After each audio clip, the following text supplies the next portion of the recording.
ગુજરાતમાં સામાન્ય જનતા માટે સરકારી કામકાજ વધુ સરળ અને સુલભ બને તે હેતુથી વિસાવદરના આમ આદમી પાર્ટીના ધારાસભ્ય ગોપાલ ઇટાલિયાએ મુખ્યમંત્રીને એક મહત્વપૂર્ણ પત્ર લખ્યો છે.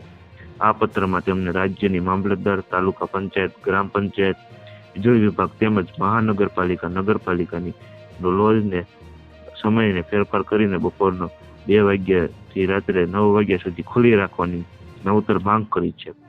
આ પ્રસ્તાવને લઈને સોશિયલ મીડિયા પર ભારે ચર્ચા ચાલી રહી છે. ઘણા લોકો આને જનહિતનો પ્રસ્તાવ ગણાવી રહ્યા છે તો કેટલાક તેનો વિરોધ પણ કરી રહ્યા છે. ધારાસભ્ય ગોપાલ ઇટાલિયાએ પત્રમાં જણાવ્યું છે કે હાલ સરકારી કચેરીઓનો સમય સવારે 10 થી સાંજના 6 વાગ્યા સુધીનો હોય છે. આ સમયગાળામાં સામાન્ય નાગરિક પોતાની નોકરી, મજૂરી, ખેતી કે વેપારમાં વ્યસ્ત રહે છે. નાનામાં નાનું કામકાજ કરવા માટે પણ રજા લઈને સરકારી કચેરીઓના ધક્કા ખાવા પડે છે. તો વધુ માહિતી મેળવવા માટે ચેનલ સાથે જોડાયેલા રહો.